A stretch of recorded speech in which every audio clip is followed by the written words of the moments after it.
Welcome to icon news. నేను మీ పవన్ కృష్ణమూర్తి. రాజకీయాల్లో పార్టీలు పెట్టడం, పార్టీలు మూసుకోవడం అనేది సర్వసాధారణం, అందరికీ తెలిసిందే.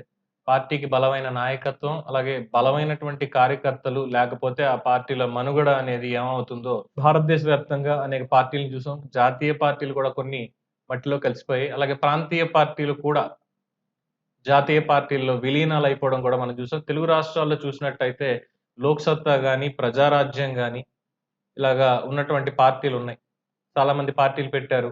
జై తెలంగాణ పార్టీ అని, లేదంటే ఇంకా చాలా చెప్పుకోవడానికి. ఈ పార్టీలన్నీ ఒక్కొక్క పార్టీలోకి వెళ్ళిపోవడం జరిగింది. అలాగే 10 ఏళ్ల పాటు నిరవధికంగా అధికారంలో ఉన్నటువంటి భారత రాష్ట్ర సమితి తెలంగాణ రాష్ట్ర సమితి కూడా ఇక ముగియబోతోంది. పార్టీ కూడా ఇక శకం ముగిసినట్లే. తెలంగాణ చరిత్రలో తెలంగాణని సాధించింది మేమే అనే విధంగా తెలంగాణ రాష్ట్ర సమితి చేసుకున్నటువంటి ప్రచారం గాని, వాళ్ళు అనుసరించినటువంటి పంథా గాని, అన్నీ కూడా ఇక అధికారం మాకు శాశ్వతం కాదు, అధికారానికి మేము ఆమడ దూరం అనే విధంగానే నిలిచిపోబోతున్నారా అంటే, జరుగుతున్నటువంటి పరిణామాలు, ప్రస్తుతం ఉన్నటువంటి పరిస్థితి అలాగే కనిపిస్తోంది. కేసీఆర్ రాజకీయ జీవితం కూడా ముగిసినట్లే అనేది విశ్లేషకులు చెప్తున్నటువంటి మాట. అలాగే పార్టీలో ఉన్నటువంటి నేతలే అంటున్నటువంటి మాట. ఇక కేసీఆర్ అధికారంలో రావడం అనేది కల్లా ఇక రాజకీయాల్లో ఆయన చేసేది, చేయబోయేది ఏం లేదు. ఇప్పటికే అసెంబ్లీ ఎన్నికల్లో ఓడిపోవడం, అలాగే పార్లమెంట్‌కి సంబంధించినటువంటి ఎన్నిక, ఎంపీల విషయంలో లోక్సభ ఎన్నికల్లో కూడా ఆయన చాలా ఉదాసీనంగా ఉన్నారు. అసలు టికెట్లు ప్రకటించడం గాని, ఎవరిని పంపాలనే దాని మీద లైట్ తీసుకున్నారు అని చెప్పి వాళ్ళ పార్టీ నేతలే చెప్తున్నారు. ఇప్పుడు శరాఘాతంగా తగులుతున్నటువంటి ఇంకొకటి పాయింట్ ఏంటంటే, ఇప్పుడు 39 మంది ఎమ్మెల్యేలు గెలిచారు. 39 సంఖ్యతోటి బానే ఉన్నారు అనుకుంటే, ఆ 39 మంది నుంచి 26 పైచిలుకు ఎమ్మెల్యేలు అధికార కాంగ్రెస్ పార్టీలోకి జాయిన్ అవ్వబోతున్నారు. ఇప్పటికే అందరూ టచ్‌లో ఉన్నారు అని కాంగ్రెస్ నేతలు మాట్లాడుతున్న మాటల వెనక వాస్తవాలు కూడా కనిపిస్తున్నాయి.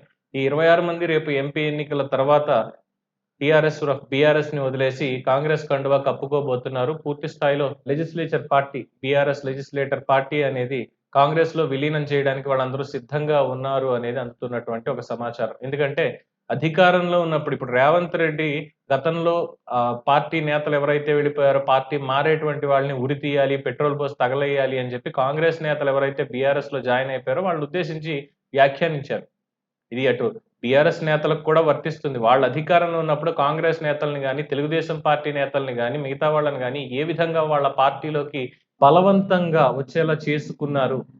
ఏ కారణాలైనా కానివ్వండి, వాళ్ళేసినటువంటి ఎత్తులు ఏవైనా కానివ్వండి. ఏదైతే చేశారో ఇప్పుడు అదే ఆపరేషన్ ఆకర్ష్ అనేటువంటి దాంట్లో ఆ అధికారానికి వీళ్ళు కూడా అతీతులు కాదు అనేటువంటిది తెలుస్తున్నటువంటి అంశం. సో, కేసీఆర్ చేతులొదిలేసి చూడడం తప్ప ఏమి చెయ్యలేరు. చేష్టలుడి కూర్చోవడం తప్ప. ఆయన చేతిలో అధికారం లేదు, యంత్రాంగం లేదు, మంత్రాంగం లేదు. పోనీ ప్రజల మద్దతు ఉందా అంటే, ప్రజల మద్దతు కూడా ఆయనకి లేదు. ఆయనే కాదు, ఆయన పార్టీ నేతల పరిస్థితి కూడా పూర్తిగా ఎక్స్‌పోజ్ అయ్యింది అనేటువంటి విషయం ఇంకా వాళ్ళకి అంతు చిక్కడం లేదు. సో, ఈ నైరాశ్యం అనేది గట్టిగా పట్టుకుంది. అట్ ద సేమ్ టైమ్ నియంతృత్వంగా పాలించినటువంటి తీరు, అలాగే జరిగినటువంటి అవినీతి ఇవన్నీ బయటికి వస్తూ ఉండడంతో, ఇంకో పక్క కవిత అరెస్ట్ అవ్వడంతో ఇంకా ఏం చేయాలో తెలియనటువంటి ఒక పరిస్థితిలో ఓవరాల్‌గా తెలంగాణలో బీఆర్ఎస్ శ్రేణులు ఉన్నారు అనేది చెప్తున్నారు. సో, ఈ 26 మంది ఎమ్మెల్యేలు జంప్ అయిపోతే పార్లమెంట్‌కి సంబంధించినటువంటి అభ్యర్థులు కూడా ఇప్పటికే కాంగ్రెస్ పార్టీలో తీర్థం పుచ్చుకున్నారు. అక్కడి నుంచే పోటీ చేస్తారు. ముఖ్యంగా దానం నాగేందర్ ఖైరతాబాద్ ఎమ్మెల్యే కాంగ్రెస్ పార్టీలో చేరిపోయారు. రేపో మాపో అనర్హత వేటు పడినప్పటికీ పెద్ద ఇబ్బంది పోయేదేం లేదు. అవసరమైతే పార్టీకి రాజీనామా చేస్తారు. ఎమ్మెల్యే పదవికి కూడా రాజీనామా చేసి ఎంపీగా ఆయన్ని నిలబడతారు. ఖైరతాబాద్ ఎంపీగా అనేది తెలుస్తోంది. ఆయన నిలబడితే ఖచ్చితంగా అక్కడ గెలుస్తారు అనేటువంటి పరిస్థితి కూడా సర్వేల ద్వారా తెలుస్తోంది. సో, రేవంత్ రెడ్డి తీసుకున్నటువంటి నిర్ణయం మేము గేట్లు తెరిచే ఉంచాము అని చెప్పారు. వచ్చిన వాళ్ళందరికీ ఒకే ట్రీట్‌మెంట్ ఉంటుందని కూడా ఆయన చెప్పారు. సో, ఇక్కడ ఎండ్ ఆఫ్ ద డే కనిపిచ్చేదేంటంటే, రాజకీయంగా ఉవ్వెత్తున ఎగిసినటువంటి ఒక కెరటంలా వచ్చిన తెలంగాణ రాష్ట్ర సమితి, తెలంగాణ స్థానికతని వదిలేసి జాతీయ రాజకీయాల్లో ఒక తురుపు ముక్కగా ఉండాలి. జాతీయ రాజకీయాల్ని శాసించాలి. నేను ప్రధానమంత్రిని అయిపోతానేమో అనేటువంటి ఒక పగటి కల కన్న కేసీఆర్ ఈరోజు కుప్పకూలిపోయారు. ఆయన ముందే తెలంగాణ రాష్ట్ర సాధనకి సంబంధించి పోరాటం చేయలేదు అని ఎవరు చెప్పట్లా. పోరాటంలో ఒకానొక పాత్ర పోషించారు. ఒకానొక పాత్ర. ఎందుకంటే ప్రజలందరూ పోరాటంలో ఉన్నప్పుడు కేవలం తెలంగాణ రాష్ట్ర సమితికి మాత్రమే క్రెడిట్ అంటే చాలా తప్పు. At the same time Congress party అధికారంలో ఉండి ఆ రోజు తెలంగాణ బిల్ మీద సంతకం చేసింది. తెలంగాణని వాళ్ళు అప్రూవ్ చేసి ఇచ్చేశారు. రాష్ట్ర విభజన చేశారు. అందుకే ఆంధ్రప్రదేశ్‌లో వాళ్ళకి ఈ రోజు కట్టుబట్టలతో నించున్నారు తప్పితే వాళ్ళకి కూడా ఏం లేదు. ఎక్కడ శిక్ష అక్కడే ఉంటుంది. సో, తెలంగాణ ఇచ్చినటువంటి కాంగ్రెస్‌కి 10 ఏళ్ల తర్వాత అయినా సరే మళ్ళీ అధికారం అనేది ఇక్కడ తెలంగాణలో వచ్చింది. సో, ప్రజలు కూడా కాంగ్రెస్ వైపు మొగ్గు చూపుతున్నారు అనేది అన్ని రకాలుగా తెలుస్తోంది. ఇంకో పక్కన భారతీయ జనతా పార్టీ కూడా తమ బలం పుంజుకోవడం కోసం ఎత్తులు, పై ఎత్తులన్నీ వేస్తూ పొత్తులు గూడా పెట్టుకొని దాని పరంగా కూడా వెళ్ళాలి అనేటువంటిది చూస్తోంది. ఇక చెప్పాల్సింది ఏంటి? ఇంక మిగిలిందేం లేదు ఇక్కడ చెప్పుకోడానికి. చివరికి మిగిలేది అని బుచ్చిబాబు గారి నవల చదువుకుంటే ఎలా ఉంటుందో, అలాగే ఇక్కడ బీఆర్ఎస్ పరిస్థితి కూడా ఉంది. చివరికి మిగిలేదేంటంటే మహా అయితే ఒక 10 మంది కేటీఆర్ లాంటి వాళ్ళు, హరీష్ రావు లాంటి వాళ్ళు, ఇలాంటి వాళ్ళు ఒక 10 మంది ఉంటారేమో తప్ప పార్టీకి సంబంధించి మిగతా వాళ్ళందరూ కూడా ఎటువంటి పరిస్థితిలో ఉండబోతున్నారు అంటే ఏమి చేయలేరు. అధికారం లేదు. బయటికొచ్చి ఏదో ప్రజల్లో ఒక చిచ్చు పెడదాము అనేటువంటి పరిస్థితి అయితే కనిపించట్లేదు. ఉక్కుపాదంతో అణిచివేయడానికి రేవంత్ రెడ్డి సర్కార్ సిద్ధంగా ఉంది. ఎందుకంటే మీరు ధర్నాలు చేస్తారా శాంతియుతంగా చేయండి. అంతే తప్పితే ప్రభుత్వాన్ని కూలుస్తాము, ప్రగతికి అడ్డుపడతాము, అబద్ధాలు ప్రచారం చేస్తాము, మీకున్నటువంటి కాంటాక్ట్స్ ఇవన్నీ పెట్టుకొని సోషల్ మీడియా ఇన్‌ఫ్లుయెన్సర్స్ తోటి ఇలాంటివన్నీ చెత్త చేస్తాము అంటే ప్రభుత్వం ధీటుగా సమాధానం చెప్తుంది. ఒక్కొక్కళ్ళకి ఏ శిక్షలు పడాలో అవి కూడా పడతాయని బహిరంగంగానే చెప్తున్నారు. అంటే ఇక్కడ భావ ప్రకటన స్వేచ్ఛని తొక్కేయడం అని కాదు.